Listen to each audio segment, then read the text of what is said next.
Covid lockdown के समय ये हेडलाइन काफी वायरल चली गई थी कि लगभग आधे मर्द कहते हैं कि वो ज्यादा होम स्कूलिंग करते हैं, पर वहीं सिर्फ 3% महिलाएं इस बात को मानती हैं। अब हम इस पर बहस नहीं करेंगे कि कौन सही है कौन गलत। मैंने तो इसे ईगोसेंट्रिक बायस के एक परफेक्ट एग्जाम्पल के तौर पे रखा है। ज्यादातर लोगों को लगता है कि वही सबसे ज्यादा काम करते हैं। उदाहरण के लिए रिसर्चर्स ने मल्टीपल ऑथर्स वाले पेपर्स के ऑथर से पूछा कि उन्होंने कितने परसेंटेज कंट्रीब्यूट किया है पेपर में, तो हर बार टोटल लगभग 140% आया है। जब कपल से पूछा गया कि घर के काम में कौन ज्यादा कंट्रीब्यूट करता है, तब भी 100% से ऊपर ही आया। अब आपको लग सकता है कि लोग ऐसा इसलिए करते हैं जिससे वो ज्यादा हेल्प करने वाले दिखें, पर ऐसा नहीं है।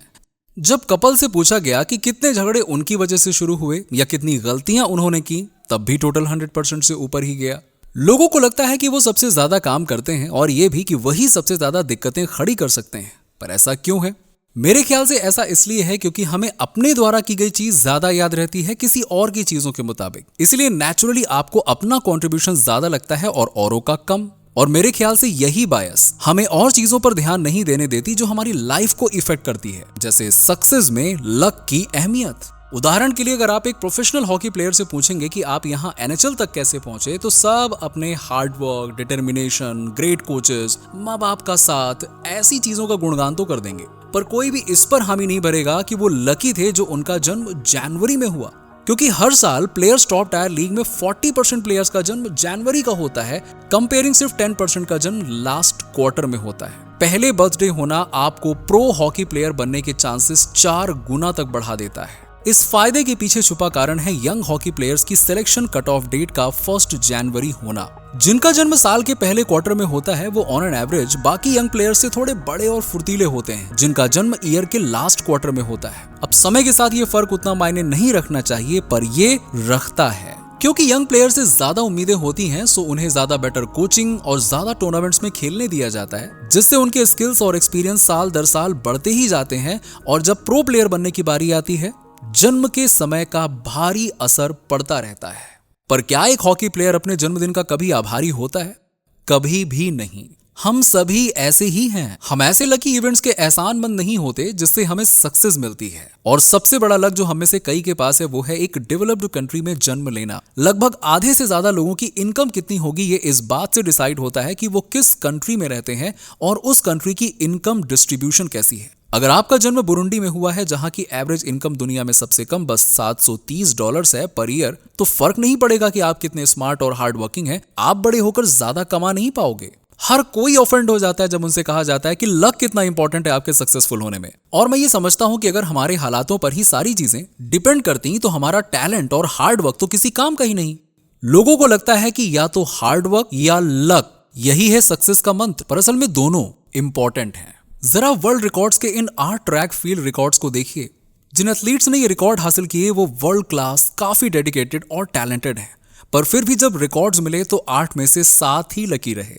ये 8 एथलीट्स गोल्ड मेडल लेने के काबिल थे, पर वर्ल्ड रिकॉर्ड सेट करने के लिए थोड़ा लक भी जरूरी था। लक की अहमियत बढ़ने लगती है जैसे ही एक पोजीशन के लिए पार्टिसिपेंट्स की संख्या बढ़ने लगती है। अभी 2017 में हुई नासा एस्ट्रोनॉट्स की क्लास का ही उदाहरण ले लीजिए। टोटल 18,300 एप्लीकेंट्स में से बस 11 ही सिलेक्ट होकर ग्रेजुएशन कर पाए एस्ट्रोनॉट्स ट्रेनिंग प्रोग्राम से। हम सिलेक्शन प्रोसेस का एक टॉय मॉडल बना सकते हैं। मान लीजिए आमतौर पर एस्ट्रोनॉट मोस्टली स्किल, एक्सपीरियंस और हार्ड वर्क के बेसिस पर सेलेक्ट किए जाते हैं, पर थोड़ा 5% लक की भी हिस्सेदारी है।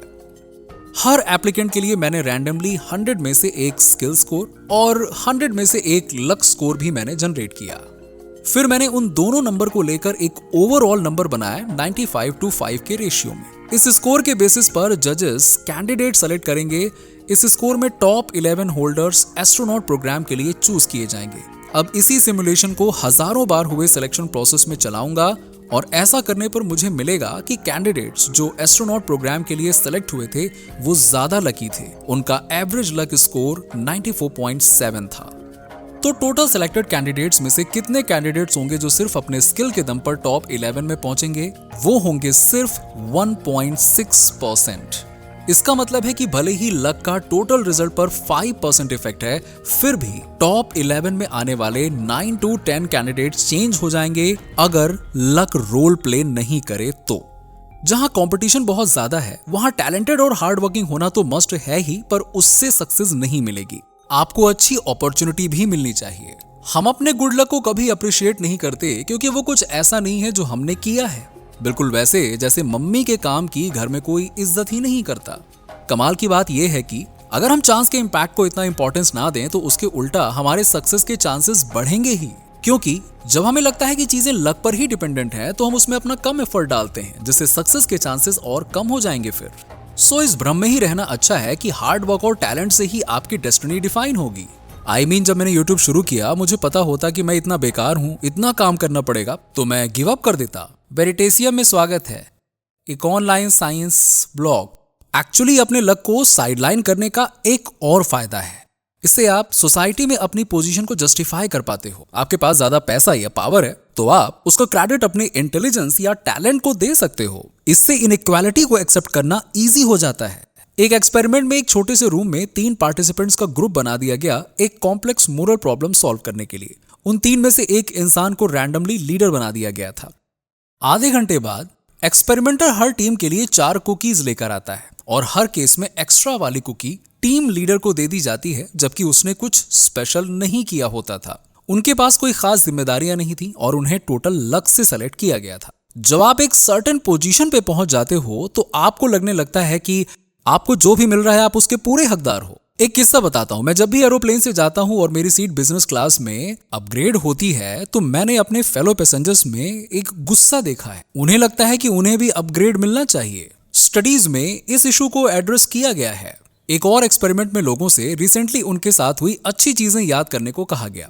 फिर एक ग्रुप से उनकी उन क्वालिटीज और एक्शंस को लिस्ट करने के लिए कहा गया जिससे वो अच्छी चीजें हुई। दूसरे ग्रुप से कहा गया ऐसे ही फैक्टर्स लिस्ट करने के लिए जो उनके कंट्रोल में नहीं थे जिससे वो अच्छी चीजें हुई। और आखिरी ग्रुप को बस वो रीजंस लिस्ट करने के लिए कहा गया जिससे वो अच्छी चीजें हुई। अब इस काम को करने के बदले में उन्हें डॉलर्स दिए जाते हैं, पर इस काम के खत्म होने के बाद उन्हें ऑप्शन दिया जाता है कि अगर वो चाहें तो सारा पैसा अपना डोनेट कर सकते हैं। रिजल्ट से पता चला कि अपना टैलेंट और स्किल लिस्ट करने वालों ने उनसे 25% कम डोनेट किया जिन्होंने अनकंट्रोलेबल फैक्टर्स को लिस्ट किया था।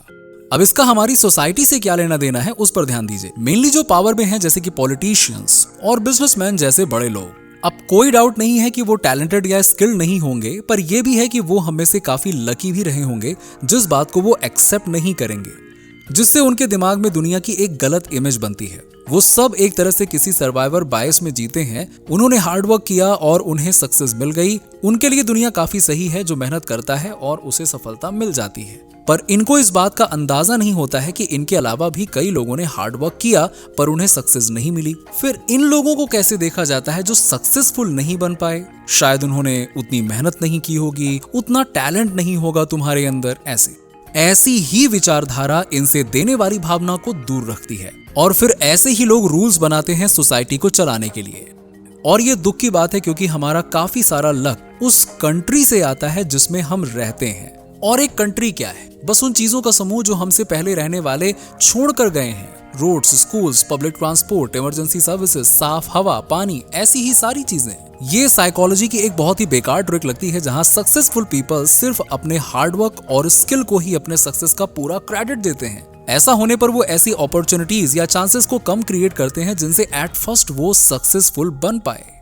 अच्छी बात यह है कि खुद को मिले चांसेस को एक्नॉलेज करना सिर्फ हमें रियलिटी के क्लोज ही नहीं लाता बल्कि हमें पसंदीदा भी बनाता है। एक स्टडी में लोगों को एक बायोटेक एंटरप्रेन्योर की एक काल्पनिक 60 मिनट की इंटरव्यू की ट्रांसक्रिप्ट पढ़ने को दी गई। उस ट्रांसक्रिप्ट के लास्ट पैरा में उन रीजंस को दिया गया था जिससे वो कंपनी सक्सेसफुल बनी। ट्रांसक्रिप्ट के एक वर्जन में तो एंटरप्रेन्योर पूरी सक्सेस का क्रेडिट खुद को देता है और दूसरे वर्जन में वो उसे मिले चांसेस और लक को भी अप्रिशिएट करता है। अब जो लोग ट्रांसक्रिप्ट के लक वाले वर्जन को पढ़ते हैं उन्हें एंटरप्रेन्योर काफी दयालु लगता है उनके कंपैरिजन में जिन्होंने दूसरा वर्जन पढ़ा था। इन्हें एंटरप्रेन्योर कोई करीबी लगा जिसके साथ वो रिश्ता बनाना चाहेंगे। और वैसे भी खुद को मिले चांसेस और अपॉर्चुनिटीज को एक्नॉलेज करके हम खुश होते हैं जिससे ग्रैटिट्यूड फील होता है।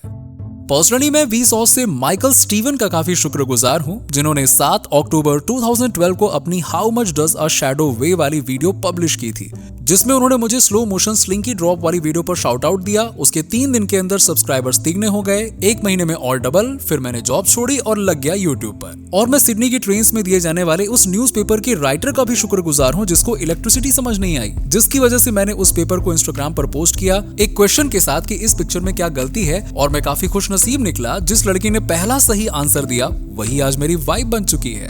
हाँ बच्चों, ऐसे मैं तुम्हारी मम्मी से मिला था। अब पहले तो मैं इस वीडियो में उन सर्कमस्टेंसेस और साइकोलॉजी की बात करने वाला था जिसकी वजह से हम लक पर कम विश्वास करते हैं, जिससे सक्सेसफुल लोगों को ये दुनिया फेयर लगती है, वहीं अनसक्सेसफुल लोगों को लगता है कि वो कम हार्डवर्किंग या कम टैलेंटेड हैं। ये बात तब की है जब किसी तरह का भेदभाव नहीं किया गया है। फिर मुझे समझ आया कि मुझे इस पर भी बात करनी चाहिए कि अगर आप सक्सेसफुल बन जाओ तो आपको क्या करना चाहिए। आई थिंक सबसे बढ़िया एडवाइस काफी कॉन्ट्रास्टिंग है। पहले ये विश्वास कीजिए कि आपकी डेस्टिनी कैसी भी हो वो आपके हाथों में ही है। मतलब आपको सक्सेस ढेर सारी मेहनत और टैलेंट से ही मिलेगी, पर आपको पता होना चाहिए ये बात सच नहीं है। यानी जब आप सक्सेसफुल हो जाओ तो आपको एक्नॉलेज करना है कि लक का भी हाथ है आपके सक्सेसफुल होने में, और फिर आपको ऐसे ही काम करने चाहिए जिससे और लोगों को अपॉर्चुनिटीज और चांसेस मिलें।